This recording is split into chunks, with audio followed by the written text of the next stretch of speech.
Good morning friends, હું અજય ત્રિવેદી અને આજે આપણે ધોરણ 11 સાયન્સ બાયોલોજીમાં મિત્રો ચેપ્ટર 16 પાચન અને અભિશોષણ શીખી રહ્યા છીએ. મિત્રો આજના ભાગની અંદર આપણે યકૃત ગ્રંથિ વિશે શીખીશું. આ પહેલા આપણે મુખ ગુહામાં આવેલી લાળ ગ્રંથિ જોઈ, ત્યારબાદ જઠર ગ્રંથિ અને હવે આપણે સ્વાદુપિંડ જોઈ અને હવે આપણે મિત્રો યકૃત ગ્રંથિ વિશે ચર્ચા કરીશું.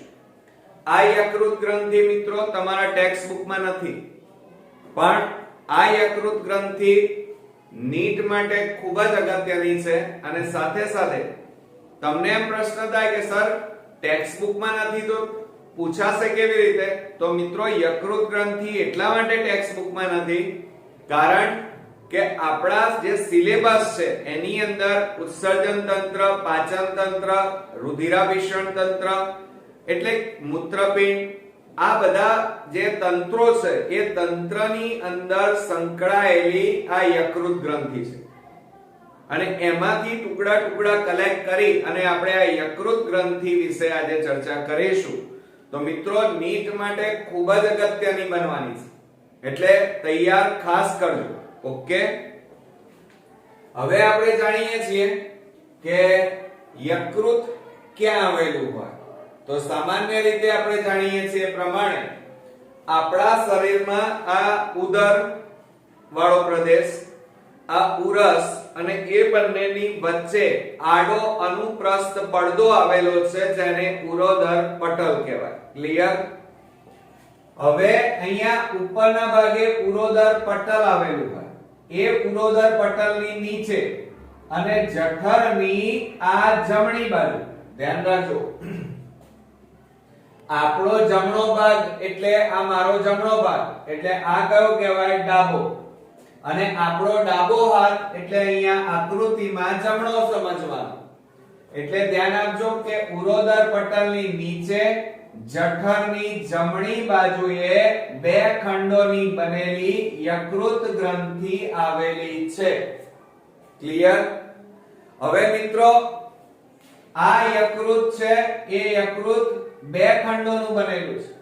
ડાબી બાજુએ આવેલો એને ડાબો ખંડ કહેવાય અને જમણી બાજુએ આવેલા ખંડને જમણો ખંડ કહેવાય. હવે આ યકૃત છે, આ બંને ખંડો શેના બનેલા છે? તો યકૃત કોષોના બનેલા છે. સાથે સાથે મિત્રો આપણા શરીરની સૌથી મોટામાં મોટી ગ્રંથિ એટલે યકૃત. યાદ રાખજો. તો આપણે જરા નજર મારી લઈએ કે યકૃત ઉરોદર પટલ ની નીચે અને જઠરની જમણી બાજુએ આવેલી છે. આ યકૃત ગ્રંથિ એ સૌથી મોટી ગ્રંથિ છે અને આ યકૃત બે ખંડોમાં વિભાજિત છે, એક જમણો ખંડ અને બીજો છે ડાબો ખંડ. અને આ યકૃત મિત્રો કોષોના બનેલા છે. આ યકૃત આખી ગ્રંથિ શેની બનેલી છે? કોષોની બનેલી છે. અને બધા કોષો ધ્યાન આપજો. હવે મિત્રો આ યકૃત કોષો ભેગા મળે એટલે શું બની જાય? યકૃત ખંડિકા બને. યકૃત કોષો ભેગા મળી શું બનાવે? યકૃત ખંડિકા. અને યકૃત ખંડિકા ભેગી થાય એટલે શું થાય મિત્રો? યકૃત ખંડ બને, જેમાં બે ખંડ, એક ડાબો અને જમણો. અને યકૃત બંને ખંડો ભેગા મળી અને શું બનાવે? યકૃત બનાવે. ફરી એક વખત જોઈ લો જરા કે યકૃતના બંધારણમાં શું આવેલું છે? યકૃત કોષો. અને આ બધા યકૃત કોષો ભેગા મળે તો શું બને મિત્રો? યકૃત ખંડિકા. યકૃત ખંડિકા ભેગા મળી અને યકૃત ખંડ બનાવે, જેમાં જમણો ખંડ, ડાબો ખંડ. અને આ બંને ખંડો ભેગા મળી અને યકૃતની રચના થાય. ક્લિયર? પણ હવે મિત્રો નીટ માટે ખૂબ જ ઇમ્પોર્ટન્ટ કે યકૃત ખંડિકા છે ને એ યકૃતનો રચનાત્મક અને ક્રિયાત્મક એકમ છે. યાદ રાખજો. જેમ આપણે નાના હતા ત્યારે એવું ભણતા હતા કે શરીરનો રચનાત્મક અને ક્રિયાત્મક એકમ કોષ. તો એમ અહીંયા આ યકૃતની વાત છે કે યકૃત ખંડિકા એ યકૃતનો રચનાત્મક અને ક્રિયાત્મક એકમ છે, યાદ રાખજો. બીજું, આ બંને ખંડો છે ને, જમણો ખંડ ડાબો ખંડ, એ એક પ્લાસ્ટિક જેવી, જેમ આપણે કોઈ વસ્તુ પ્લાસ્ટિકમાં પેક કરી નાખીએ એમ આ બંને ખંડો સંયોજક પેશીથી આવૃત હોય છે. આવૃત એટલે ઢંકાયેલા છે. તો આ સંયોજક પેશીને આપણે શું કહીએ છીએ? તો ધ્યાન આપજો, એને મોસ્ટ ઇમ્પોર્ટન્ટ ગ્લિસન કેપ્સ્યુલ કહેવામાં આવે છે. શું કહેવામાં આવે છે મિત્રો? ગ્લિસન કેપ્સ્યુલ. એટલે નીટ માટે બે વસ્તુ ઇમ્પોર્ટન્ટ બની. કઈ કઈ? કે યકૃત ખંડિકા એ યકૃતનો રચનાત્મક અને ક્રિયાત્મક એકમ છે. યકૃત ખંડ એ સંયોજક પેશીથી આવૃત છે અને એને ગ્લિસન કેપ્સ્યુલ કહેવામાં આવે છે. ક્લિયર? ચાલો હવે આપણે વાત કરીએ તો યકૃતનો આ જમણો ખંડ, જમણા ખંડમાં એક કોથળી આવેલી છે, ગોળાકાર આકારની કોથળી આવેલી છે. આ કોથળીને પિત્તાશય કહેવાય. શું કહેવાય મિત્રો? પિત્તાશય. હવે સામાન્ય સંજોગોમાં આપણે એવું સમજીએ છીએ કે પિત્તાશય પિત્ત રસ ઉત્પન્ન કરે છે, પણ આ મિત્રો એવું નથી. ધ્યાન આપજો કે આ યકૃતમાં જે યકૃત કોષો હોય એ યકૃત કોષો પિત્ત રસનું ઉત્પાદન કરે. ધ્યાન આપજો, યકૃત કોષો છે ને એ પિત્ત રસનું નિર્માણ કરે અને આ પિત્તાશય છે એ તો ફક્ત પિત્ત રસનો સંગ્રહ કરે. યાદ રાખજો, આ મોસ્ટ ઇમ્પોર્ટન્ટ નીટ માટે કે પિત્તાશય છે ને એ પિત્ત રસનો માત્ર અને માત્ર શું કરે છે? સંગ્રહ કરે છે. ઉત્પન્ન નથી કરતું. યાદ રાખજો, ઉત્પન્ન કરતા નથી. એટલે પિત્તાશય પિત્ત રસનો માત્ર સંગ્રહ કરે છે, ઉત્પન્ન કરતા નથી. પિત્ત રસ કોણ ઉત્પન્ન કરે? તો આ યકૃતના કોષો એનું નિર્માણ કરે. બરોબર? હવે અહીંયા બરોબર જોઈ લઈએ, સમજી લો આકૃતિમાં. યકૃતના અહીંયા જે કોષો હોય એ પિત્તરસ બનાવે. એ પિત્તરસ આ બ્લેક કલરની મેં દોરેલી છે એ નલિકા મારફતે વહન પામે. એ નલિકાને યકૃત નલિકા કહેવાય અને એ નલિકા પિત્તરસને લઈને પિત્તાશયમાં જાય અને પિત્તરસમાં એનો સંગ્રહ થાય. ક્લિયર? જો કે પિત્તરસ યકૃતે શું કરે? તો યકૃતના જે કોષો છે એ આ પિત્તરસનું નિર્માણ કરી અને એનો સ્ત્રાવ કરે. બરોબર? એ પિત્તરસનું વહન કરતી જે નલિકા છે એ નલિકાને શું કહેવાય? યકૃત નલિકા. આકૃતિમાં જુઓ, આ યકૃત નલિકા ક્યાં ખુલે? પિત્તાશયમાં. ક્યાં ખુલે મિત્રો? પિત્તાશયમાં. અને આ પિત્તાશયમાં પિત્તરસનો સંગ્રહ થાય. બરોબર? બીજું, હવે આ તો એક માર્ગ થયો. હવે બીજા માર્ગની વાત કરીએ. બરોબર સમજો જરા કે આ યકૃત કોષો પિત્તરસનું સ્ત્રાવ કરે અને એ પિત્તરસ આ કાળા કલરની છે એને યકૃત નલિકા મારફતે પિત્તાશયમાં જવાને બદલે, તમે જુઓ મારી આંગળી ફરી રહી છે, પિત્તરસમાં જવાને બદલે આ સામાન્ય પિત્ત નળી છે એમાં ખુલી જાય છે. આ કઈ નલિકા? સામાન્ય પિત્ત નલિકા. બરોબર? એટલે આ જે પિત્ત નલિકા છે એની સાથે આ યકૃત નલિકા જોડાઈ જાય છે. એટલે યકૃત રસ પિત્તાશયમાં જતો નથી, પરંતુ ક્યાં જાય છે? પિત્ત નલિકામાં સીધે સીધો. આ બે માર્ગે એનું વહન થાય. એક આ માર્ગે અને એક આ માર્ગે. ક્લિયર? બીજું, હવે તમે જોઈ રહ્યા છો કે આ પિત્તાશય, પિત્તાશયમાં પિત્તરસ છે એનો સંગ્રહ થયેલો છે. હવે એ પિત્તરસ આ પિત્તાશયમાંથી બહાર નીકળે અને આ બહાર લઈ જતી નલિકાને પિત્ત નલિકા કહેવાય. આ પિત્ત નલિકા અને આ યકૃત નલિકા બંને ભેગી મળી અને સામાન્ય પિત્ત નલિકા બનાવે. શું બનાવે? સામાન્ય પિત્ત નલિકા. યાદ રાખજો, કઈ નલિકા બનાવે મિત્રો? સામાન્ય પિત્ત નલિકા. એટલે યકૃત નલિકા અને પિત્ત નલિકા. આ જે છે એ પિત્ત નલિકા અને આ બાજુથી આવે છે એને યકૃત નલિકા કહેવાય. એ બંને જોડાઈ જાય અને પછી આ જે આગળ નલિકા વહન પામે એને સામાન્ય પિત્ત નલિકા કહેવાય. હવે આ સામાન્ય પિત્ત નલિકા પિત્તરસને લઈને જ્યારે આગળ વધે ત્યારે આ લાલ કલરની દેખાય છે એ નલિકા સ્વાદુપિંડમાંથી સ્વાદુરસને લઈને આવે છે, જેને સ્વાદુરસ વાહિની કહેવાય. આ સ્વાદુરસ વાહિની સ્વાદુરસને લઈ અને ક્યાં ખુલે છે? તો એ સામાન્ય પિત્ત નલિકા સાથે જોડાઈ જાય. બરોબર? એટલે જુઓ, એક તો સ્વાદુરસ વાહિની અને સામાન્ય પિત્ત નલિકા. આ સામાન્ય પિત્ત નલિકા, મારી આંગળી ઉપર બરોબર ધ્યાન આપજો. સામાન્ય પિત્ત નલિકા અને આ સ્વાદુરસ વાહિની, આ બંને જોડાઈ જાય અને આ જે અહીંયા જુઓ, આ રહી આટલો નાનો ભાગ દેખાય છે એ નલિકા, આ બંનેના જોડાણના કારણે જે નલિકા બને એ નલિકાને યકૃત સ્વાદુપિંડ નલિકા કહેવાય. શું કહેવાય? યકૃત સ્વાદુપિંડ નલિકા કહેવામાં આવે છે. યાદ રાખજો મિત્રો. અને એ યકૃત સ્વાદુપિંડ નલિકા ક્યાં ખુલે? પક્વાશયમાં. પણ એ ખુલે એ પહેલા એક ફૂલેલો ભાગ છે. જુઓ, અહીંયા ફૂલેલા ભાગને આપણે વેટરની પુટિકા કહીએ છીએ. શું કહીએ છીએ? વેટરની પુટિકા. અને એ વેટરની પુટિકા પક્વાશયમાં યકૃત રસ અને સ્વાદુરસનો સ્ત્રાવ કરે છે. હવે મિત્રો, હવે જુઓ, આ વેટરની પુટિકા એ પણ નીટ માટે ખૂબ અગત્યનું છે. હવે આપણે એમાં આવેલા વાલ્વ વિશે વાત કરીએ. ધ્યાન આપજો મિત્રો કે આ જે પિત્તાશયમાંથી પિત્તરસ આવ્યો, આ બાજુ યકૃત નલિકાઓ મારફતે પિત્તરસ.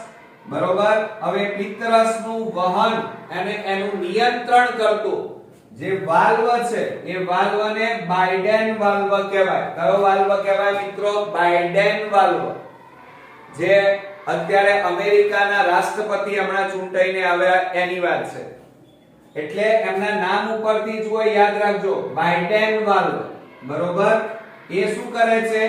તો આ પિત્તરસનું વહનનું નિયંત્રણ કરે છે. એટલે કે પિત્તરસ જવા દેવો ના જવા દેવો એનું નિયંત્રણ, વાલ્વ ખોલવો અને બંધ કરવાનું નિયમન કરે છે. હવે બીજું, હવે ધ્યાન આપજો કે આ પિત્તરસ અને સ્વાદુરસ એ બંને પક્વાશયમાં ઠાલવતા પહેલા એમનું ખોલવા અને બંધ કરવાની ક્રિયા સાથે સંકળાયેલો વાલ્વ, જેને ઓડીનો વાલ્વ કહેવાય, ચાર બંગડી વાળી ઓડીકાર. યાદ રાખજો, એને કયો વાલ્વ કહેવાય? ઓડીનો વાલ્વ. એટલે ઓડીનો વાલ્વ છે ને એ પિત્તરસ અને સ્વાદુરસ જરૂર પ્રમાણે પક્વાશયમાં ઠાલવવો અને જરૂર ન હોય ત્યારે એમના સ્ત્રાવને બંધ કરવો.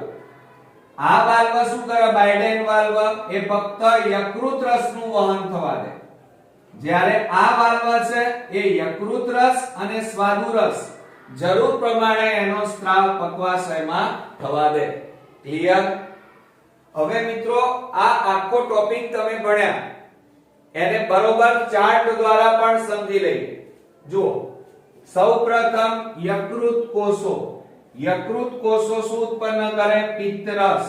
પિત્તરસ લઈ જતી નલિકા, એનું નામ યકૃત નલિકા.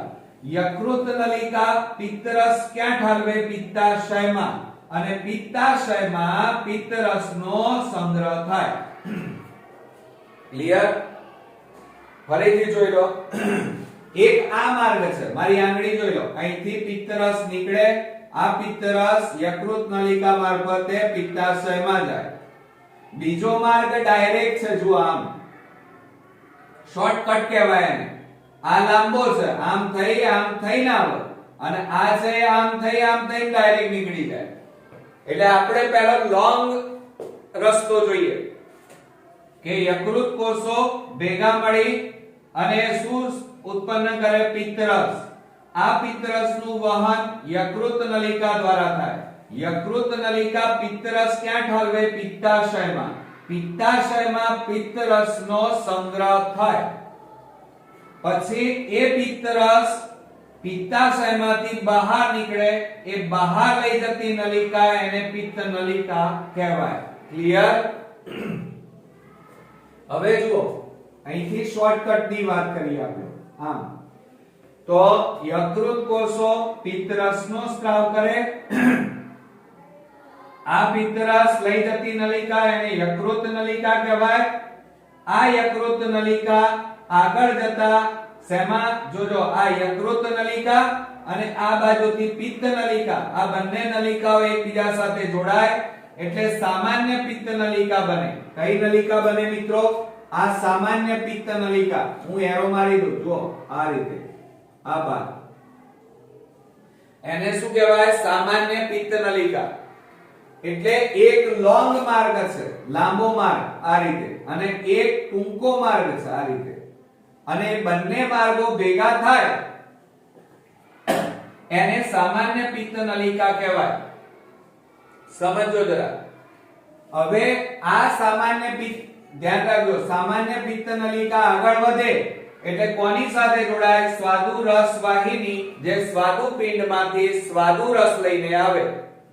હવે એ બંને જોડાય એટલે શું બની જાય? યકૃત સ્વાદુપિંડ નલિકા. બરોબર? અને એ યકૃત સ્વાદુપિંડ નલિકા આગળ જતા પક્વાશયમાં ખુલે. ક્લિયર? બીજું, આ જે સામાન્ય પિત્ત નલિકા છે, અને સામાન્ય આપણે કઈ છે? તો સામાન્ય પિત્ત નલિકા છે. આ સામાન્ય પિત્ત નલિકામાં આગળ જતા કોનું વહન થાય છે? પિત્તરસનું. અને એનું નિયંત્રણ એક વાલ્વ દ્વારા થાય છે, જેને બાઇડેન વાલ્વ કહેવાય. બરોબર? બીજું, હવે આ બાજુથી સ્વાદુરસ, આ બાજુથી પિત્તરસ, અને એ બંનેનું વહન કોણ કરે છે? યકૃત સ્વાદુપિંડ નલિકા. અને એ આ યકૃત સ્વાદુપિંડ નલિકામાંથી યકૃત રસ, એટલે કે પિત્તરસ અને સ્વાદુરસનો સ્ત્રાવ પક્વાશયમાં થાય. પણ એનું વહન જરૂરી હોય ત્યારે શરૂ કરવું, અને જ્યારે જરૂર ન હોય ત્યારે એનો વહનને બંધ કરવું. એનું નિયંત્રણ કોણ કરે છે? ઓડિનો વાલ્વ કરે છે. બરોબર? એટલે આ ચાર બંગડી વાળી ઓડીની વાત કરી. બીજું, હવે આ જે યકૃત સ્વાદુપિંડ નલિકા છે એ પક્વાશયમાં ખુલે એ વખતે એનો નજીકનો છેડો ફૂલેલો છે. જુઓ, ફૂલેલો દોરેલો છે. એ ફૂલેલા ભાગને શું કહેવાય? વેટરની પુટિકા કહેવાય. ક્લિયર? તો મિત્રો, આ રીતે આપણે બે વાલ્વ જોયા, એક બાઇડેન વાલ્વ અને ઓડિનો વાલ્વ, અને વેટરની પુટિકા જોઈ. બરોબર? હવે આપણે યકૃતના નેક્સ્ટ કાર્ય તરફ આગળ વધીએ. મિત્રો, આપણે યકૃતને રુધિર પૂરું પાડતી યકૃત ધમની વિશે જોઈએ. તો આપણે જાણીએ છીએ કે દરેક અંગોને ઓક્સિજન યુક્ત રુધિર પૂરી પાડતી જે ધમની હોય, બરોબર, અને સાથે સાથે શીરા. તો ધમની શું કરે? ઓક્સિજન યુક્ત રુધિર લઈ જાય, અને શીરા ઓક્સિજન વિહીન એટલે કે CO2 યુક્ત રુધિર લઈ જાય. એટલે કે શુદ્ધ રુધિરનું વહન ધમની કરે અને અશુદ્ધ રુધિરનું વહન શીરા કરે. ક્લિયર? તો મિત્રો, આપણે જાણીએ છીએ કે યકૃતને રુધિર કોણ પૂરું પાડે? તો યકૃત ધમની પૂરી પાડે. અને આ ઉપરાંત યકૃત નિવાહિકા શીરા આપે છે. ધ્યાન આપજો કે યકૃતને રુધિર બે લોકો આપે, એક ધમની એટલે કે યકૃત ધમની, અને બીજી છે યકૃત નિવાહિકા શીરા. બરોબર? હવે આપણે જાણીએ છીએ કે સામાન્ય રીતે મેં તમને શું કીધું કે યકૃત ધમની યકૃતને ઓક્સિજન યુક્ત રુધિર પૂરું પાડે, એટલે કે શુદ્ધ રુધિર પૂરું પાડે. અને ત્યારબાદ યકૃતમાંથી ઉત્પન્ન થયેલા એટલે કે ઓક્સિજન વિહીન રુધિર અને ઉત્સર્ગ દ્રવ્યો યુક્ત રુધિર આ યકૃત શિરા છે જેમાં ઓક્સિજન વિહીન એટલે કે CO2 યુક્ત રુધિર જેને અશુદ્ધ રુધિર કહેવાય એ અશુદ્ધ રુધિરનું વહન યકૃત શિરા કરે બરોબર એટલે ધમની લાવવાનું કામ કરે અને શિરા લઈ જવાનું કામ કરે અને સાથે સાથે આ ત્રીજા નંબરની જે છે યકૃત નિવાહિકા શિરા હવે એના વિશે મિત્રો આપણે બરોબર ધ્યાનથી સમજીએ કે આ પણ શિરા છે આ પણ શિરા છે પણ બંનેમાં ડિફરન્ટ છે મિત્રો આ છે એ યકૃત નિવાહિકા શિરા છે જ્યારે આ ફક્ત યકૃત શિરા છે તો યકૃત નિવાહિકા શિરા કોને કહેવાય તો સમજો બરોબર દાખલા તરીકે આપણા શરીરના કોઈ અંગ હોય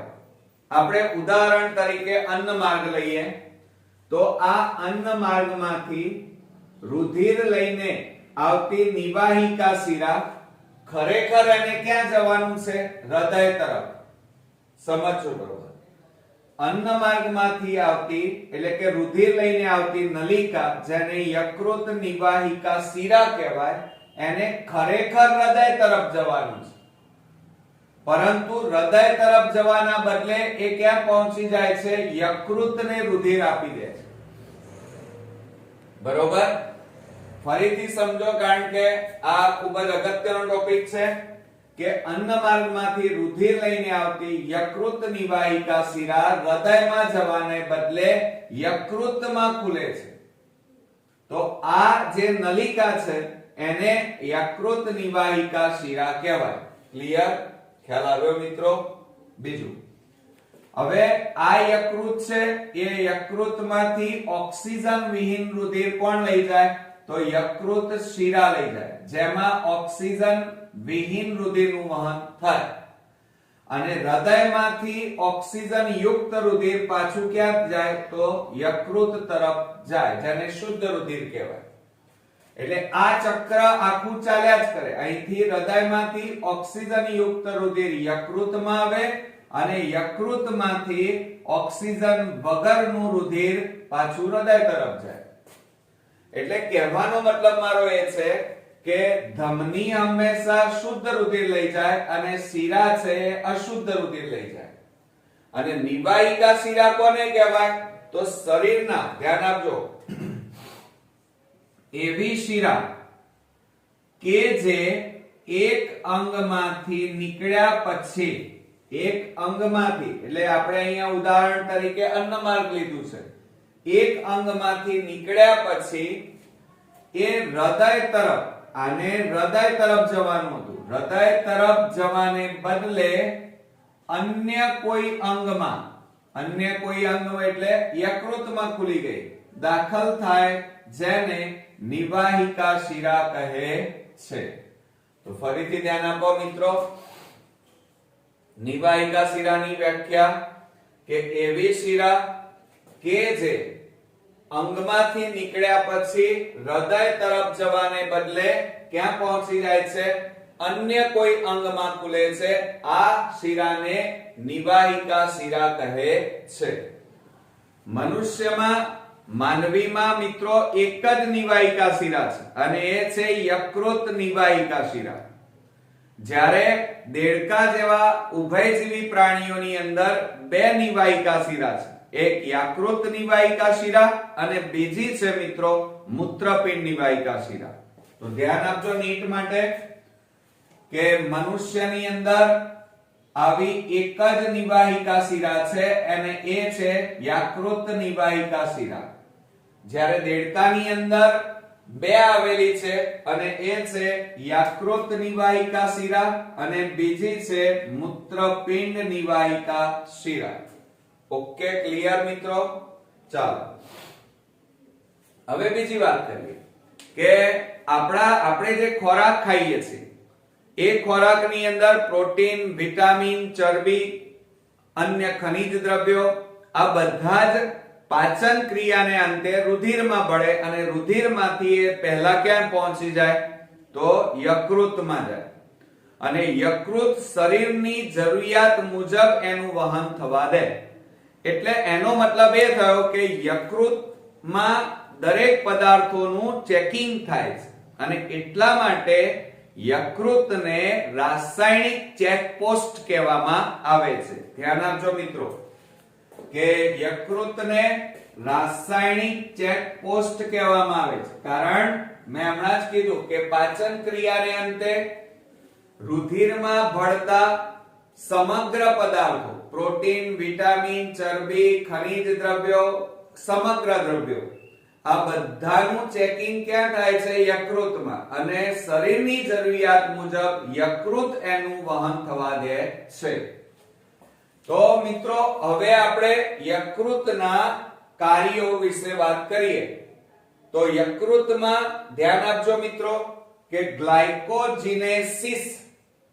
હવે ગ્લાયકોજિનેસિસ એટલે ધ્યાન આપજો કે ગ્લાયકોજનનું ગ્લુકોઝ બનવું. શું બનવું? ગ્લાયકોજન બનવું. એટલે કે બરોબર ધ્યાન આપજો કે જે ગ્લુકોઝ છે એનું ગ્લાયકોજનમાં રૂપાંતર થવું. એટલે કહેવાનો મતલબ એ છે કે અહીંયા ગ્લાયકોજનનું શેમાં અહીંયા ગ્લાયકોજન બનવું એટલે ગ્લુકોઝનું ગ્લાયકોજનમાં બનવું. એટલે જ્યારે આપણા રુધિરની અંદર ગ્લુકોઝનું પ્રમાણ વધી જાય ત્યારે યકૃત જે વધારાના ગ્લુકોઝ છે એ ગ્લુકોઝનું ગ્લાયકોજનમાં રૂપાંતર કરે છે. બરોબર? આ ક્રિયાને ગ્લાયકોજિનેસિસ કહે છે. બરોબર? હવે જીનેસિસ એટલે શું મિત્રો? તો બનવું થાય. શું થાય? બનવું. બરોબર? એટલે ગ્લુકોઝમાંથી શું બને છે? ગ્લાયકોજન બને છે. પણ ક્યારે? કે જ્યારે રુધિરમાં ગ્લુકોઝનું પ્રમાણ વધવા માંડે ત્યારે યકૃત એ ગ્લુકોઝનું ગ્લાયકોજનમાં રૂપાંતર કરે છે. આ ક્રિયાને ગ્લાયકોજિનેસિસ કહેવાય. બીજા નંબરમાં જોઈએ ગ્લાયકોજિનોલાયસિસ. જુઓ, બધી પ્રક્રિયાઓ એકબીજામાં ભેળસેળ થઈ જશે એટલે ધ્યાન આપજો બરોબર મિત્રો, ભેગી ના થઈ જાય. આ ગ્લાયકોજિનોલાયસિસ છે. લાયસિસ એટલે તૂટવું. જ્યારે રુધિરમાં ગ્લુકોઝનું પ્રમાણ ઘટી જાય, ગ્લુકોઝ ઓછો થઈ જાય ત્યારે આ યકૃત શું કરશે? ગ્લુકોઝ એટલે કે જે ગ્લાયકોજન હતા એનું ગ્લુકોઝમાં રૂપાંતર કરે. એટલે કે ગ્લાયકોજનના ગ્લાયકોસિડિક બંધ તૂટે અને એમાંથી ગ્લુકોઝનું નિર્માણ થાય અને શરીરમાં રુધિરની અંદર ગ્લુકોઝનું પ્રમાણ જળવાય. તો મિત્રો અહીંયા શું થયું? રુધિરમાં ગ્લુકોઝનું પ્રમાણ ઘટી જાય ત્યારે યકૃત શું કરે? ગ્લાયકોજનનું ગ્લુકોઝમાં રૂપાંતર કરે. બરોબર? આ ક્રિયાને ગ્લાયકોજિનોલાયસિસ કહેવાય. કયું કહેવાય? ગ્લાયકોજિનોલાયસિસ.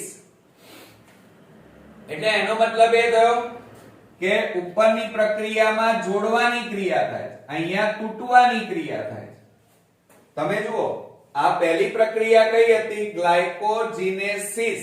અને નીચે કઈ હતી? ગ્લાયકોજિનોલાયસિસ. પહેલી પ્રક્રિયામાં ગ્લુકોઝનું ગ્લાયકોજનમાં રૂપાંતર થતું હતું અને બીજી પ્રક્રિયામાં ગ્લાયકોજનનું ગ્લુકોઝમાં રૂપાંતર થાય. એકમાં રુધિરમાં ગ્લુકોઝનું પ્રમાણ વધી જાય તો ગ્લુકોઝનું ગ્લાયકોજનમાં રૂપાંતર થાય અને રુધિરમાં ગ્લુકોઝનું પ્રમાણ ઘટી જાય ત્યારે ગ્લાયકોજનમાંથી ગ્લુકોઝ છૂટો પડે અને આ ક્રિયા કોણ કરે? યકૃતમાં થાય. ક્લિયર? હવે આપણે જરા ધ્યાન રાખીએ કે આ બધી જે ક્રિયાઓ છે, દાખલા તરીકે રુધિરમાં ગ્લુકોઝનું પ્રમાણ ઘટવું. બરોબર? તો જુઓ મિત્રો, ગ્લુકોઝનું જ્યારે ગ્લાયકોજનમાં રૂપાંતર થાય એટલે કે રુધિરમાં ગ્લુકોઝનું પ્રમાણ વધી જાય. બરોબર? તો યકૃત શું કરે? યકૃતમાં ગ્લુકોઝનું ગ્લાયકોજનમાં રૂપાંતર થાય અને એમાં ગ્લુકેગોન નામનો અંતઃસ્ત્રાવ ભાગ લે. કયો? ગ્લુકેગોન. બરોબર? અને જ્યારે રુધિરમાં ગ્લુકોઝનું પ્રમાણ ઘટી જાય ત્યારે ગ્લાયકોજનનું ઇન્સ્યુલિનની હાજરીમાં ગ્લુકોઝમાં રૂપાંતર થાય, જે આપણે હમણાં જોયું છે. હવે અહીંયા બે અંતઃસ્ત્રાવે ભાગ લીધો. કયા? એક ઇન્સ્યુલિન અને બીજો ગ્લુકેગોન. આ બંને અંતઃસ્ત્રાવ શું કરે છે? તો એક અંતઃસ્ત્રાવ ગ્લુકોઝનું પ્રમાણ ઘટાડે છે અને એક અંતઃસ્ત્રાવ ગ્લુકોઝનું પ્રમાણ વધારે છે. અને આ આખી ક્રિયા ક્યાં થાય છે? યકૃતમાં. બીજું, આ બંને અંતઃસ્ત્રાવ ઉત્પન્ન ક્યાં થાય છે? યકૃતમાં? ના, એ સ્વાદુપિંડમાં ઉત્પન્ન થાય. સ્વાદુપિંડમાં ઉત્પન્ન થઈ રુધિર મારફતે વહન પામી અને કાર્ય ક્યાં કરે છે? યકૃતમાં. આપણે 22મા ચેપ્ટરમાં જોઈ ગયા. એટલે ઉત્પત્તિ સ્થાન અને કાર્ય ક્ષેત્ર આખું અલગ છે. સમજ્યા તમે? અને બીજું, આ બંનેના કાર્યો શું છે? એકબીજાથી વિરુદ્ધ. એક ગ્લુકોઝનું પ્રમાણ વધારે છે અને બીજો શું કરે? ગ્લુકોઝનું પ્રમાણ ઘટાડે. એટલે વિરોધી કાર્ય કહેવાય. તો આ બંને અંતઃસ્ત્રાવોને આપણે શું કહીએ છીએ? એન્ટાગોનિસ્ટ કહીએ છીએ. શું કહીએ છીએ? કયો અંતઃસ્ત્રાવ કહીએ છીએ મિત્રો? એન્ટાગોનિસ્ટ કહીએ છીએ. યાદ રાખજો. કયો? એન્ટાગોનિસ્ટ. હવે બીજું, હવે આપણે ત્રીજા નંબરમાં જોઈએ ગ્લુકોનિયોજિનેસિસ. કયો શબ્દ આવ્યો વચ્ચે? નિયો અને જીનેસિસ. નિયો નો મતલબ શું થાય? ધ્યાન આપજો મિત્રો. નિયો એટલે કાર્બોદિત સિવાય અને જીનેસિસ એટલે બનવું. આ યાદ રાખજો કે નિયો નો મતલબ એટલે કાર્બોદિત સિવાયના બધા જ ઘટકો અને જીનેસિસ નો મતલબ શું થાય? કે બનવું, જોડવું, બરોબર, નવું નિર્માણ થવું. તો ગ્લુકોનિયોજિનેસિસ માં શું થાય છે? તો યકૃતની અંદર એમિનો એસિડ અને ફેટી એસિડ નું ગ્લુકોઝમાં રૂપાંતર થાય છે અને આ ક્રિયા ક્યાં થાય છે? યકૃતમાં. એટલે કે રુધિરમાં વધારાના જે ફેટી એસિડ અને એમિનો એસિડ છે એનું ગ્લુકોઝમાં રૂપાંતર થાય છે. બરોબર? એટલે કે જ્યારે અતિશય ગ્લુકોઝ રુધિરમાં ઘટી જાય ત્યારે આ એમિનો એસિડ અને ફેટી એસિડ નું ગ્લુકોઝમાં રૂપાંતર થાય અને આપણા શરીરમાં ગ્લુકોઝનું પ્રમાણ જળવાય. આ ક્રિયાને ગ્લુકોનિયોજિનેસિસ કહેવાય. એટલે જુઓ, કાર્બોદિતનું ગ્લુકોઝમાં રૂપાંતર નથી થયું. અહીંયા ફેટી એસિડ અને એમિનો એસિડ નું ગ્લુકોઝમાં રૂપાંતર થયું. એટલે મિત્રો ધ્યાન આપજો કે ગ્લુકોનિયોજિનેસિસ એમાં જ્યારે રુધિરમાં અતિશય રુધિરનું પ્રમાણ ઘટી જાય ત્યારે યકૃત શું કાર્ય કરે? રુધિરમાં રહેલા વધારાના એમિનો એસિડ અને વધારાના જે ફેટી એસિડ હોય એનું ગ્લુકોઝમાં રૂપાંતર કરે. કાર્બોદિત સિવાય કાર્બોદિત સિવાયના ઘટકોનું ગ્લુકોઝમાં રૂપાંતર કરે. આ ક્રિયાને ગ્લુકોનિયોજિનેસિસ કહેવાય. ક્લિયર? અચ્છા, ત્યાર પછી ચોથી પ્રક્રિયા જોઈએ ગ્લાયકોનિયોજિનેસિસ. કઈ? ગ્લાયકોનિયોજિનેસિસ. અહીંયા પણ જુઓ મિત્રો, નિયો અને જીનેસિસ આવ્યું. એટલે કે કાર્બોદિત સિવાયના ઘટકો. તો એમાં લેક્ટિક એસિડ જે સ્નાયુમાં આવેલા હોય અને એનું મિત્રો ગ્લાયકોજનમાં રૂપાંતર થાય અને આ બધી ક્રિયાઓ યકૃતમાં થવાની, કારણ કે આપણે યકૃતનો ટોપિક ભણી રહ્યા છીએ. એટલે યકૃત શું કાર્ય કરે? સ્નાયુમાં રહેલા લેક્ટિક એસિડનું ગ્લાયકોજનમાં રૂપાંતર કરે અને આ ક્રિયાને ગ્લાયકોનિયોજિનેસિસ કહેવાય. શું કહેવાય? ગ્લાયકોનિયોજિનેસિસ. ઓકે, તો આપણે કુલ 4 ક્રિયાઓ અહીંયા ભણ્યા. પહેલી કઈ ભણ્યા? ગ્લાયકોજિનેસિસ, જેનું ગ્લુકોઝનું ગ્લાયકોજનમાં રૂપાંતર થાય. ગ્લાયકોજિનોલાયસિસ છે. બધું ભેગું ન થઈ જાવ, ધ્યાન રાખજો, બધા શબ્દો એક સરખા છે. આ ક્રિયામાં ગ્લાયકોજન નું ગ્લુકોઝમાં રૂપાંતર થાય. ગ્લુકોનિયોજિનેસિસ એમાં રુધિરમાં વધારાના એમિનો એસિડ અને ફેટી એસિડ નું ગ્લુકોઝમાં રૂપાંતર થાય. ગ્લાયકોનિયોજિનેસિસ માં લેક્ટિક એસિડ નું ગ્લાયકોજનમાં રૂપાંતર થાય. Okay, clear? પણ કાર્બોદિત સિવાયના ઘટકો, આ બંને ક્રિયામાં કાર્બોદિત સિવાયના ઘટકોનું ગ્લુકોઝ અને ગ્લાયકોજનમાં રૂપાંતર થાય. હવે મિત્રો આ જોયા આપણે યકૃતના અન્ય કાર્યો. હવે આપણે યકૃતના પ્રોટીન સંબંધી કાર્યો જોઈએ. તો ધ્યાન આપજો કે અન્નમાર્ગમાં, ધ્યાન આપજો, અન્નમાર્ગમાંથી રુધિર લઈ જતી, આ અન્નમાર્ગ છે, એમાંથી રુધિર લઈ જતી કઈ નલિકા છે? યકૃત નિવાહિકા શિરા. જો આ યકૃત નિવાહિકા શિરા, યકૃતમાં રુધિર લઈ જાય ત્યારે આ રુધિરમાં શું હોય છે? Amino acid. ધ્યાન આપજો બરોબર કે અન્નમાર્ગમાંથી રુધિર લઈ જતી યકૃત નિવાહિકા શિરા યકૃતમાં દાખલ થાય છે. આ શિરામાં જે રુધિર છે એમાં એમિનો એસિડ વધારે હોય ત્યારે, તો ધ્યાન રાખજો, વધારાના એમિનો એસિડનું, આ વધારાના રુધિરમાં જે એમિનો એસિડ છે એનું વિનત્રલીકરણ થાય છે. યાદ રાખજો, હજી કહું છું નીટ માટે, શું થાય છે? વિનત્રલીકરણ. એટલે ઇન શોર્ટ ધ્યાન રાખો કે જ્યારે રુધિરમાં એમિનો એસિડ નું પ્રમાણ વધારે હોય ત્યારે વિનત્રલીકરણ થાય. ક્યાં? યકૃતમાં. બરોબર? અને આ વિનત્રલીકરણ થતા આપણે જાણીએ છીએ કે એમિનો એસિડના બે ટુકડા થાય. બીજું મિત્રો, મનુષ્યમાં કુલ 20 પ્રકારના એમિનો એસિડ છે. કેટલા પ્રકારના? 20 પ્રકારના. ધ્યાન આપજો કે 20 પ્રકારના, આપણા શરીરમાં 20 અલગ અલગ પ્રકારના એમિનો એસિડ છે. હવે એમિનો એસિડ નું બંધારણીય સૂત્ર શું થાય? તો જુઓ અહીંયા NH2 CH COOH અને R. આ એમિનો એસિડ નું બંધારણીય સૂત્ર થયું. હવે એમાં આ R બદલાય, R ની જગ્યાએ અલગ અલગ પ્રત્યયો જોડાય એટલે અલગ અલગ એમિનો એસિડ બને. બરોબર? હવે જુઓ, આ વધારાના જે એમિનો એસિડ છે એમાં જે NH2 ગ્રુપ છે, કયું?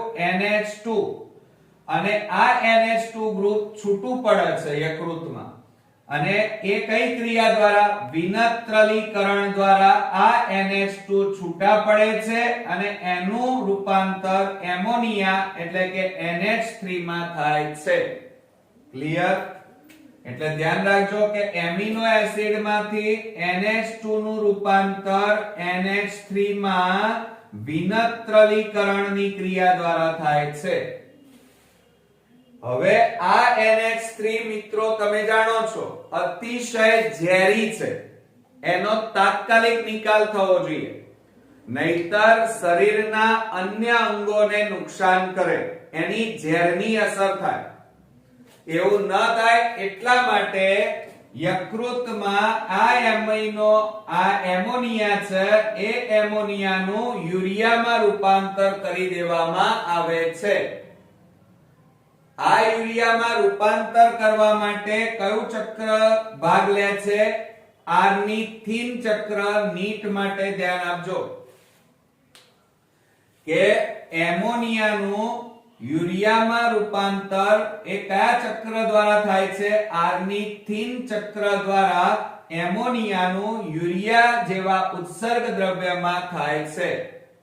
અને ત્યારબાદ આ યુરિયાનું આગળ જતા મૂત્રમાં રૂપાંતર કરી એનો ત્યાગ કરવામાં આવે છે. ક્લિયર? ખ્યાલ આવ્યો? હવે મિત્રો અહીંયા બે અગત્યની વસ્તુઓ ભણ્યા. એક વિનત્રલીકરણ, એમાં NH2 નું રૂપાંતર NH3 માં થાય, અને NH3 નું રૂપાંતર યુરિયામાં આર્નિથિન ચક્ર દ્વારા થાય. એટલે કે આ એમોનિયા જે ઝેરી છે એ આર્નિથિન ચક્રમાં ભાગ લે, જેના કારણે એનું યુરિયા જેવા ઉત્સર્ગ દ્રવ્યમાં રૂપાંતર થાય.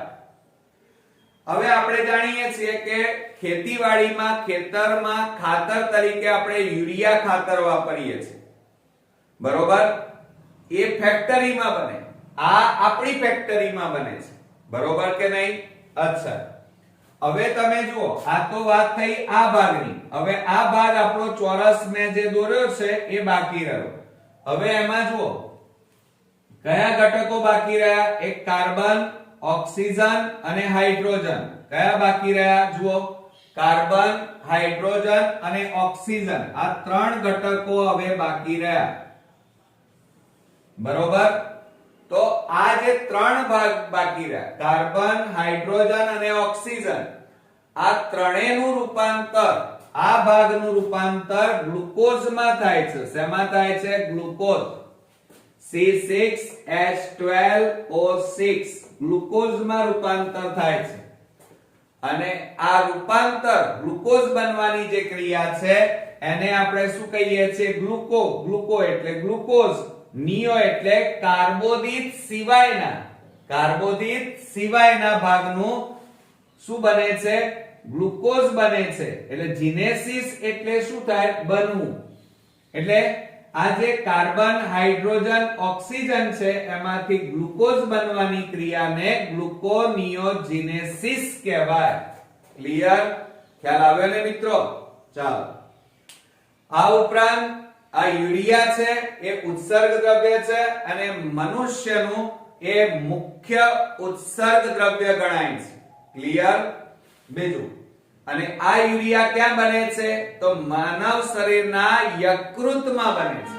પેલું ખાતર છે એ ફેક્ટરીમાં બને, જ્યારે આ યુરિયા માનવના યકૃતમાં બને છે.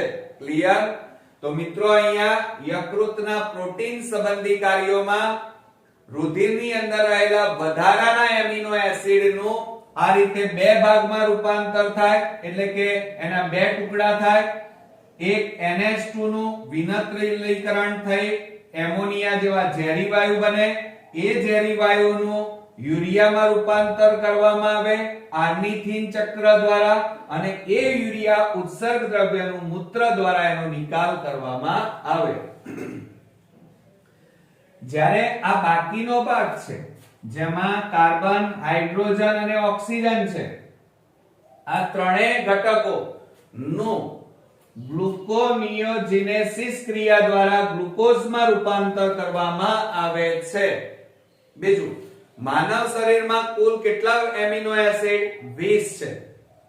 હવે આ 20 એમિનો એસિડ છે એમાં એમિનો એસિડ નું બંધારણ તો દોર્યું છે, પણ અહીંયા જે R ઘટક છે એમાં જુદા જુદા ઘટકો જોડાય એટલે અલગ અલગ એમિનો એસિડ બને. ક્લિયર મિત્રો? આ થયા આપણા યકૃતના પ્રોટીન સંબંધી કાર્યો. હવે આપણે યકૃતના મિત્રો અન્ય કાર્યો એટલે કે અંતઃસ્ત્રાવ સંબંધી કાર્યો જોઈએ. જુઓ મિત્રો, યકૃત, હવે યકૃત ક્યાં આવેલું હતું એ પણ તમે જાણો છો, ઉરોદર પટલની નીચે, એ આપણે ભણી ગયા. ઉરોદર પટલની નીચે અને હૃદયની જમણી બાજુએ. આ યકૃત એ બેવડી ગ્રંથિ છે મિત્રો. કેવી ગ્રંથિ છે? બેવડી ગ્રંથિ. એટલે કે અંતઃસ્ત્રાવી અને બહિર્સ્ત્રાવી એમ બે કાર્યો કરે છે, બરોબર? એટલે એને અંતઃસ્ત્રાવી અને બહિર્સ્ત્રાવી ગ્રંથિ, બેવડી ગ્રંથિ કહે છે. ધ્યાન આપજો, બરોબર? તો આ યકૃત એ બેવડી ગ્રંથિ છે, એક તો અંતઃસ્ત્રાવી અને બહિર્સ્ત્રાવી. હવે આ જે યકૃતના અંતઃસ્ત્રાવી સંબંધી કાર્યો વિશે જોઈએ તો એમાં પહેલો અંતઃસ્ત્રાવ છે એન્જિયોટેન્સિનોજન. યાદ રાખજો, બરોબર? કયો? એન્જિયોટેન્સિનોજન. હવે આ અંતઃસ્ત્રાવ ધ્યાન રાખજો ઉત્પન્ન ક્યાં થાય છે? યકૃતમાં. અને અસર ક્યાં કરે છે? અન્ય જગ્યાએ. કઈ જગ્યાએ? જુઓ, આ એન્જિયોટેન્સિનોજન ઉત્પન્ન યકૃતમાં થાય પરંતુ એનું કાર્ય કઈ જગ્યાએ છે તો એ મૂત્રપિંડ અને એડ્રિનલ ગ્રંથિમાં જાય છે અને ત્યાં અસર કરે છે અને સાથે સાથે રુધિરનું દબાણ જાળવે છે. ધ્યાન આપજો કે એન્જિયોટેન્સિનોજન ઉત્પન્ન યકૃતમાં થાય અને કાર્ય ક્યાં કરે છે મૂત્રપિંડ અને એડ્રિનલ ગ્રંથિ પર અસર કરે અને રુધિરનું દબાણ જાળવે. હવે મિત્રો તમને એટલી તો ખબર પડી કારણ કે 22મું ચેપ્ટર તમે ભણ્યા છો અને તમે આપણા વિડિયો જોયા પણ હશે. તો અંતઃસ્ત્રાવોનું ઉત્પત્તિ સ્થાન અલગ છે અને કાર્ય સ્થાન અલગ છે. તો જો અહીંયા ઉત્પન્ન યકૃતમાં અને કાર્ય ક્યાં થાય છે મૂત્રપિંડ અને એડ્રિનલમાં. બરોબર કે નહીં? ચાલો બીજા નંબરમાં જોઈએ થ્રોમ્બોપોએટિન. કયો અંતઃસ્ત્રાવ છે? થ્રોમ્બોપોએટિન. અને આ અંતઃસ્ત્રાવ રુધિર કણિકાનું નિર્માણ કરે છે. કઈ ક્રિયામાં ભાગ લે છે? રુધિર કણિકાના નિર્માણમાં ભાગ લે છે. ત્યાર પછી ત્રીજા નંબરનો અંતઃસ્ત્રાવ બીટા ટ્રોફિન. કયો? બીટા ટ્રોફિન. જે સ્વાદુપિંડ, આ જે અહીંયા સ્વાદુપિંડ આવેલું હોય એ સ્વાદુપિંડના લેંગરહાન્સના કોષપુંજો કયા બીટા કોષોનો પ્રસાર અને વિકાસ પ્રેરે છે. સમજો જરા. આ બીટા ટ્રોફિન ઉત્પન્ન ક્યાં થાય? યકૃતમાં. અને કાર્ય કઈ જગ્યાએ કરે? સ્વાદુપિંડમાં. સ્વાદુપિંડમાં જાય અને સ્વાદુપિંડના લેંગરહાન્સના બીટા કોષોને ઉત્તેજિત કરે, એનો પ્રસાર કરે. ક્લિયર? હવે ચોથા નંબરનો અંતઃસ્ત્રાવ જોઈએ હેપ્સિડિન. યાદ રાખજો હેપ્સિડિન. અને આ અંતઃસ્ત્રાવ તમે જોયું હશે કે આપણા શરીરમાં આ રીતે કોષો આવેલા છે. આ રીતે કોષો ગોઠવાયેલા. તો એની વચ્ચે જે આ જગ્યા હોય એને આંતરકોષીય અવકાશ કહેવાય. શું કહેવાય? આંતરકોષીય અવકાશ. તો આ આંતરકોષીય અવકાશના રુધિરના પ્રવાહમાં એટલે કે રુધિરમાં જે લોહ તત્વ છે, આયર્ન તત્વ, એ આયર્ન તત્વને મુક્ત થતું અટકાવવાનું કાર્ય કરે છે. યાદ રાખજો. એટલે કે રુધિરમાંથી લોહ તત્વને બહાર નીકળી જતું અટકાવવાનું, પકડી રાખવાનું કાર્ય આ હેપ્સિડિન કરાવે છે. ધ્યાન આપજો. એટલે મિત્રો આ અંતઃસ્ત્રાવ સંબંધી કાર્યો, એમાં પહેલો અંતઃસ્ત્રાવ આપણે યકૃતનો જોયો એન્જિયોટેન્સિનોજન, જે મૂત્રપિંડ અને એડ્રિનલ ગ્રંથિ ઉપર કાર્ય કરે અને રુધિરનું દબાણ જાળવે. બીજો છે થ્રોમ્બોપોએટિન, જે રુધિર કણિકાનું નિર્માણ કરે. ત્રીજો છે બીટા ટ્રોફિન, જે સ્વાદુપિંડના લેંગરહાન્સના બીટા કોષોનો પ્રસાર અને તે ઉપરાંત વિકાસ પ્રેરે. ચોથો છે હેપ્સિડિન. કયો છે મિત્રો? હેપ્સિડિન. અને એ કોષોની વચ્ચે આવેલા આંતરકોષીય અવકાશમાં રહેલા રુધિરમાંથી લોહ તત્વને બહાર નીકળી જતું અટકાવવાનું કાર્ય કરે. તો આ અંતઃસ્ત્રાવ સંબંધી કાર્યો થયા. હવે મિત્રો આપણે આ યકૃતના ચરબી સંબંધી કાર્યોની વાત કરીએ. હવે તમે જાણો છો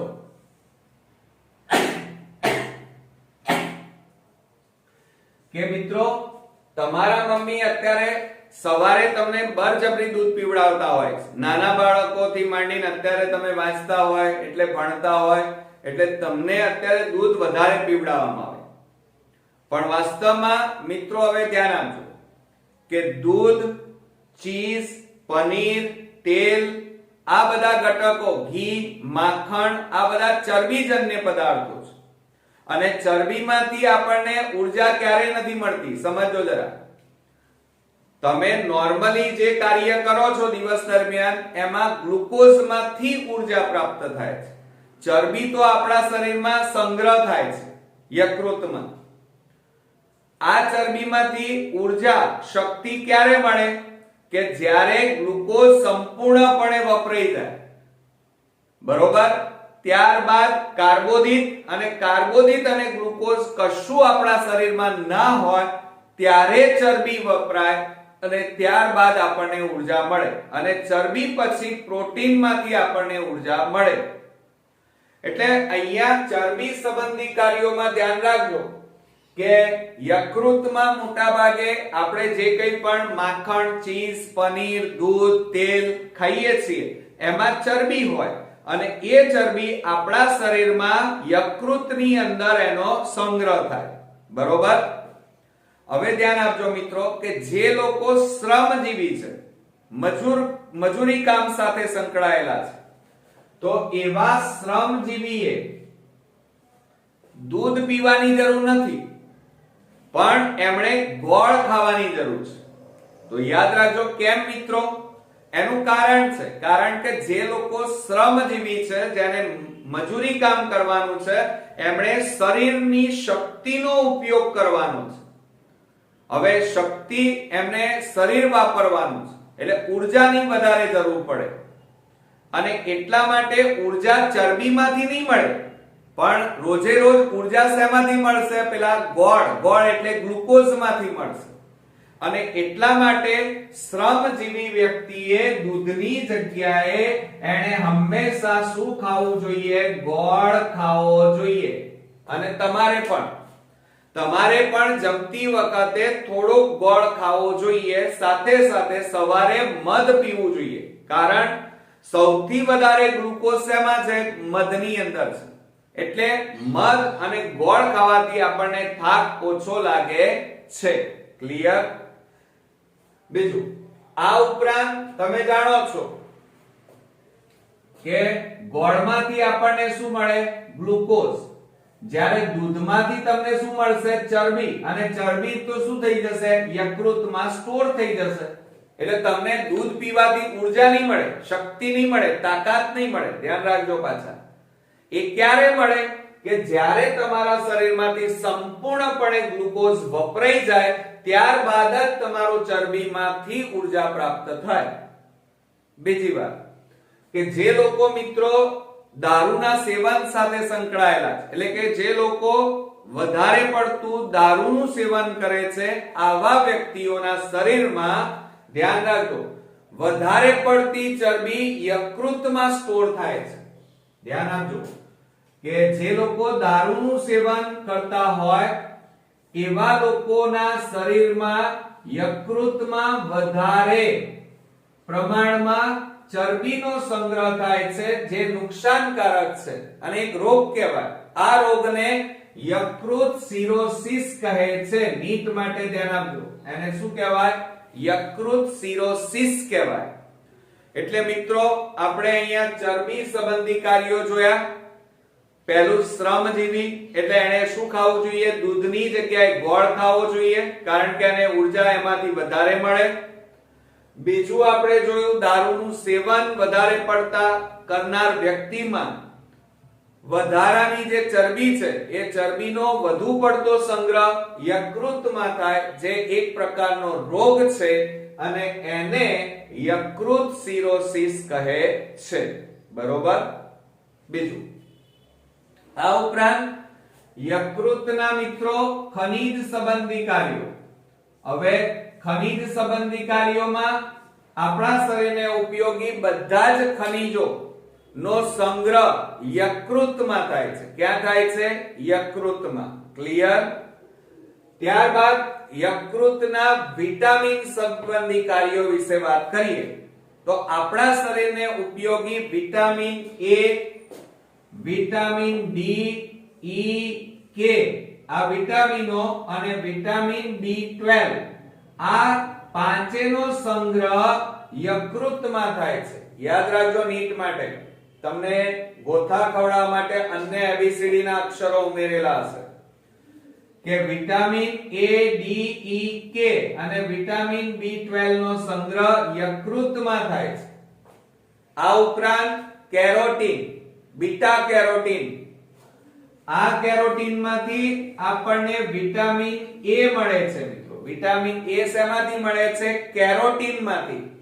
અને આ કેરોટીન છે એ ધ્યાન રાખજો વાસ્તવમાં શું છે વિટામિન એ નું વ્યુત્પન્ન છે શું છે વિટામિન એ નું વ્યુત્પન્ન કોણ છે કેરોટીન અને આ કેરોટીન એ કેવા રંગનું છે નારંગી રંગનું અને નારંગી રંગ વાળું આપણે જાણીએ છીએ ગાજરનો રંગ કેવો છે નારંગી અને કોના કારણે કેરોટીનના કારણે આ ગાજરનો રંગ નારંગી છે અને એમાંથી આપણને વિટામિન એ પુષ્કળ પ્રમાણમાં મળે છે તો ધ્યાન આપજો કે બીટા કેરોટીન જે ગાજરમાંથી મળે એનો રંગ નારંગી રંગ અને એ કેરોટીન નું રૂપાંતર શેમાં થાય છે વિટામિન એ માં થાય છે ક્લિયર નીટ માટે અગત્યનું છે ધ્યાન આપજો કે બીટા કેરોટીન આપણને ગાજરમાંથી મળે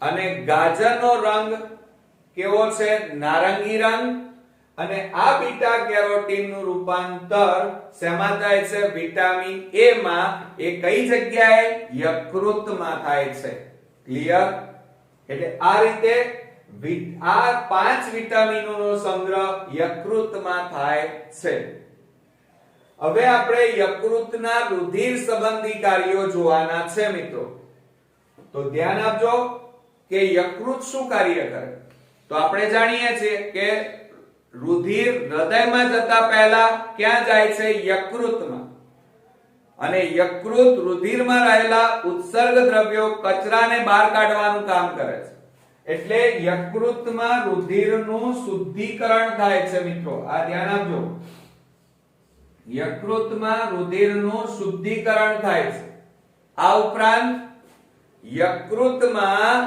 મોટા ભાગે નીટ માટે ખાસ અગત્યનું ધ્યાન આપજો કુફર કોષ આવેલા છે કયા કોષ આવેલા છે કુફર યાદ રાખજો કુફર કુકર નહીં એ તો રસોડામાં આવે આ ફટાકડાનો ફ છે એટલે કુફર કોષ જેને ભક્ષક કોષ કહેવાય શું કહેવાય ભક્ષક કોષ અને એ શું કરે તો યકૃતમાં આવેલા છે આ કોષો અને એ રુધિરમાં રહેલા મૃત દ્રવ્યો યાદ રાખજો કયા દ્રવ્યો મૃત દ્રવ્યો અને નકામા દ્રવ્યોનું ભક્ષણ કરવાનું કાર્ય કરે છે અને એ રીતે રુધિરને શુદ્ધ કરે છે તો મિત્રો યકૃતમાં કુફર કોષો એટલે કે ભક્ષક કોષો આવેલા છે જે યકૃતમાં આવેલું જે રુધિર છે એ રુધિરમાં રહેલા મૃત દ્રવ્ય અને નકામા દ્રવ્યોનું શું કરે છે ભક્ષણ કરે છે નાશ કરે છે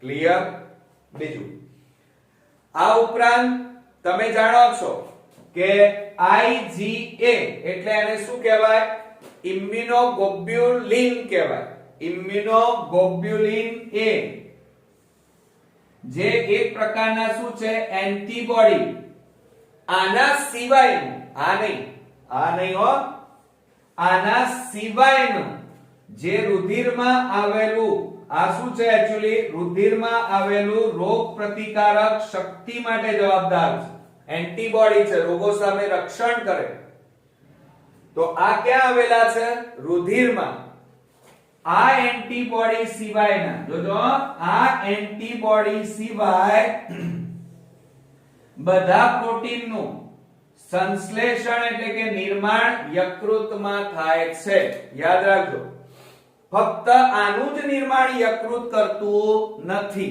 ક્લિયર સમજો જરા કે ઇમ્યુનોગ્લોબ્યુલિન A આ એન્ટીબોડી છે જે રોગ પ્રતિકારક શક્તિ સાથે સંકળાયેલું છે રુધિરમાં આવેલું છે પણ યકૃત આના સિવાયના બધા જ એન્ટીબોડી બધા પ્રોટીનનું નિર્માણ કરે છે ફક્ત આનું જ કરતું નથી યાદ રાખજો બરોબર આ ઉપરાંત મિત્રો રુધિરની અંદર હિપેરિન નામનું કયો મિત્રો હિપેરિન યાદ રાખજો નીટ માટે આ બહુ અગત્યના ટોપિકો છે હિપેરિન નું નિર્માણ જે એન્ટીકોએગ્યુલન્ટ છે આ હિપેરિન શું છે એન્ટીકોએગ્યુલન્ટ હવે આ યકૃતમાં હિપેરિન ઉત્પન્ન થાય છે. યકૃત શું ઉત્પન્ન કરે છે? હિપેરિન.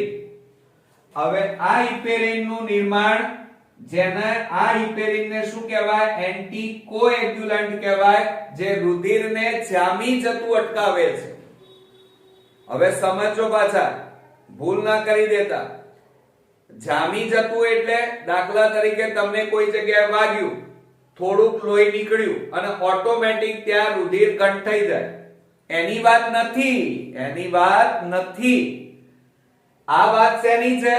તમારા શરીરની અંદર નલિકાઓમાં જે રુધિરનું વહન થાય છે, એ નલિકાઓનું રુધિર ઠરી ન જાય, બરફ ના બની જાય, એ વાત છે અહીંયા.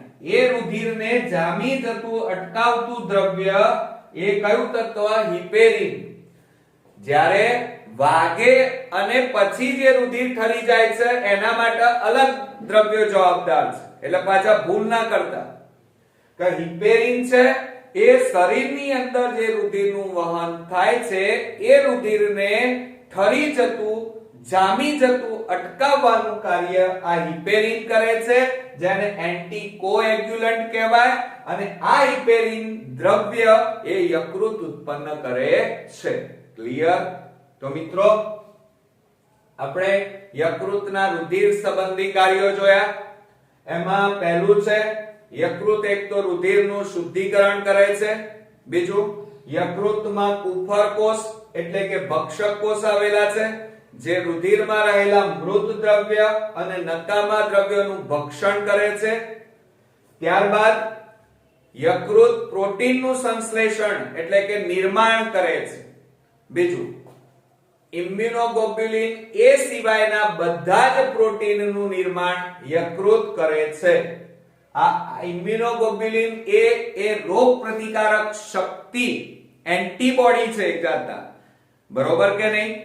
બીજું, આ યકૃત એ હિપેરિનનું નિર્માણ કરે છે અને એ આપણા શરીરની અંદર રુધિરને જામી જતું અટકાવવાનું કાર્ય કરે છે. મિત્રો, આપણે રુધિર જામી જવાની ક્રિયા છે જોઈ, કે જેમાં હિપેરિન નામનું દ્રવ્ય એ આપણા શરીરની અંદર આવેલી જે નલિકાઓ છે એની અંદર વહન પામતું જે રુધિર છે એ જામી જતું અટકાવવાનું કાર્ય હિપેરિન નામનું દ્રવ્ય કરે છે.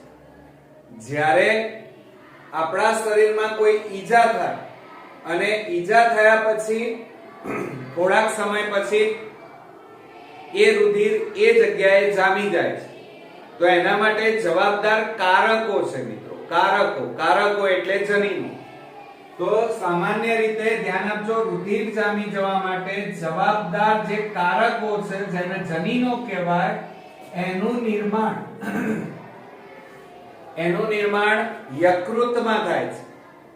અને આ કારકો દ્વારા આપણા શરીરમાં કોઈ જગ્યાએ ઈજા થાય તો એ જગ્યાએ થોડાક સમય પછી એ રુધિર ત્યાં ગંઠાઈ જાય છે, જેના કારણે આપણા શરીરનું બધું રુધિર બહાર નીકળી જતું નથી. એકા ધ્યાન રાખજો. આ ઉપરાંત મિત્રો બીજી ક્રિયા જોઈએ, જેનું નામ છે હિમોપોએસિસ. કઈ ક્રિયા? હિમોપોએસિસ નામની ક્રિયા. હવે સામાન્ય રીતે નાનું બાળક જ્યારે માતાના ગર્ભની અંદર હોય, ગર્ભાવસ્થામાં હોય, ત્યારે આરબીસી અને ડબલ્યુબીસી એટલે કે રેડ બ્લડ સેલ, ધ્યાન આપજો મિત્રો, રક્તકણો જેને આરબીસી કહેવાય એટલે કે રેડ બ્લડ સેલ, શ્વેતકણ જેને ડબલ્યુબીસી કહેવાય, વ્હાઇટ બ્લડ સેલ જેને શ્વેતકણ કહેવાય, અને આ બંનેનું નિર્માણ યકૃતમાંથી થાય છે. પણ ક્યારે? કે જ્યારે બાળક માતાના ગર્ભાશયની અંદર એટલે કે ગર્ભાવસ્થામાં હોય ત્યારે યકૃતમાં આ બંનેનું નિર્માણ થાય છે. અને જ્યારે પુખ્ત અવસ્થા આવે, તો જ્યારે મોટા ભાગે બાળક, કોઈ પણ વ્યક્તિ પુખ્ત અવસ્થા ધારણ કરે ત્યારે પુખ્ત અવસ્થામાં આરબીસી અને ડબલ્યુબીસી નું નિર્માણ યકૃતમાંથી નથી થતું, પરંતુ બોન મેરો એટલે અસ્થિ મજ્જા કહેવાય, અને આ બોન મેરો એટલે કે અસ્થિ મજ્જામાંથી થાય છે. તો ધ્યાન આપજો મિત્રો કે જ્યારે બાળક ગર્ભાવસ્થામાં હોય ત્યારે આરબીસી અને ડબલ્યુબીસી રક્તકણ અને શ્વેતકણનું નિર્માણ એ યકૃતમાંથી થાય. જ્યારે પુખ્ત વ્યક્તિમાં આરબીસી અને ડબલ્યુબીસી નું નિર્માણ બોન મેરો અને અસ્થિ મજ્જામાંથી થાય છે. આ રક્તકણ અને શ્વેતકણ ઉત્પન્ન થવાની જે ક્રિયા છે એને હિમોપોએસિસ કહેવામાં આવે છે. બીજું છે મિત્રો વિષ નિવારક. હવે વિષ નિવારક એટલે તમે ધ્યાન આપજો કે જ્યારે આપણા શરીરમાં પાચન ક્રિયાના અંતે જ્યારે પાચન ક્રિયા પૂર્ણ થાય ત્યારે અપાચિત ઘટકો મળાશયમાં મોટા ભાગે સંગ્રહ થાય. તો પાચન ક્રિયા પૂર્ણ થાય ત્યારે અપાચિત ઘટકો ભેગા થાય. કઈ એને શું કહેવાય? મળ કહેવાય. શું કહેવાય મિત્રો? મળ. અને એને આપણે અંગ્રેજીમાં શું કહીએ છીએ? ટૂલ્સ કહીએ છીએ. મળ. તો પાચન ક્રિયા પૂર્ણ થાય ત્યારે અપાચિત ઘટકો મળાશયમાં એકત્રિત થાય. ત્યાં એનું કોહવાણ થાય અને કોહવાણના અંતે એમાં ઝેરી પદાર્થો ઉત્પન્ન થાય જેવા કે ઇન્ડોલ, ક્રેસોલ, સ્કેટોલ. આ ત્રણ ઝેરી પદાર્થોનું નિર્માણ થાય અને આ ત્રણેય પદાર્થો આપણા શરીરના અન્ય અંગોને નુકસાન કરે. પરંતુ એવું નથી બનતું. આ ત્રણેય પદાર્થો રુધિરમાં ભળી જાય છે. શેમાં ભળી જાય છે મિત્રો? રુધિરમાં ભળે અને રુધિરમાં ભળ્યા પછી આવું ઝેરી પદાર્થો યુક્ત રુધિર યકૃત નિવાહિકા શિરા માર્ગે ક્યાં પહોંચી જાય? યકૃતમાં પહોંચી જાય. હવે જ્યારે યકૃતમાં પહોંચે ત્યારે આ યકૃત જે રુધિરમાં રહેલા ઇન્ડોલ, ક્રેસોલ, સ્કેટોલ જેવા ઝેરી પદાર્થો છે એ ઝેરી પદાર્થોનો નાશ કરે છે અને રુધિરને કેવું બનાવે છે? વિષ નિવારક, બિનહાનિકારક સ્વરૂપમાં ફેરવે છે. બરોબર? તો આ જે ઘટના છે એને વિષ નિવારક કહેવાય, જેમાં યકૃત અગત્યનો ભાગ ભજવે છે. તો ધ્યાન આપો મિત્રો. આની અંદર નીટ માટે ત્રણ અગત્યના શબ્દો આવ્યા. એક ઇન્ડોલ, ક્રેસોલ અને સ્કેટોલ. તો પાચન ક્રિયાના અંતે અપાચિત ઘટકો મળાશયમાં એકત્રિત થાય જેને મળ કહેવાય અને આ મળનું કોહવાણ થતા ઝેરી પદાર્થો જેવા કે ઇન્ડોલ, ક્રેસોલ, સ્કેટોલ જેવા પદાર્થો ઉત્પન્ન થાય. આ પદાર્થો રુધિરમાં ભળે અને આવું ઝેરી પદાર્થો યુક્ત જે રુધિર છે એ યકૃત નિવાહિકા શિરા મારફતે યકૃતમાં જાય અને યકૃત એમને વિષ નિવારક એટલે કે બિનહાનિકારક સ્વરૂપમાં ફેરવી નાખે. બરોબર? ક્લિયર? આ ઉપરાંત મિત્રો આપણે જે ખોરાક ખાઈએ છીએ એની અંદર કાર્બોદિત, પ્રોટીન, ચરબી, લિપિડ આવા ઘટકો છે અને આ બધા ઘટકોનું પાચન કરવા માટે ઉત્સેચકો એન્ઝાઇમ્સ ની જરૂર પડે. શેની જરૂર પડશે? ઉત્સેચકો. અને આ ઉત્સેચકોને મિત્રો એન્ઝાઇમ્સ કહેવાય. આ ઉત્સેચકો એ યકૃત ઉત્પન્ન કરે છે. તો ધ્યાન આપજો મિત્રો કે પ્રોટીન, કાર્બોદિત અને ચરબીના ચયાપચયમાં ભાગ લે એવા ઉત્સેચકોનું નિર્માણ યકૃતમાં થાય છે. ક્લિયર? ઓકે.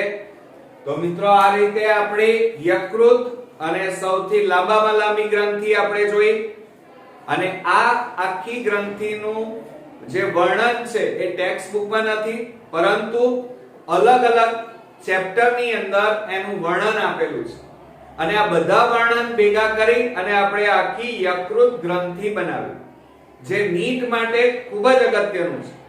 એટલે એવું ના સમજી બેસતા કે ટેક્સ્ટ બુકમાં નથી એટલે આપણે તૈયાર નથી કરવાની, પણ વાસ્તવમાં નીટ માટે આ આખી ગ્રંથિ ખૂબ જ અગત્યની છે એટલે બરોબર તૈયાર કરજો. નેક્સ્ટ વિડિયોમાં આપણે અન્નમાર્ગની પેશીય સંરચના વિશે ચર્ચા કરીશું. ત્યાં સુધી ગુડ નાઇટ ફ્રેન્ડ્સ.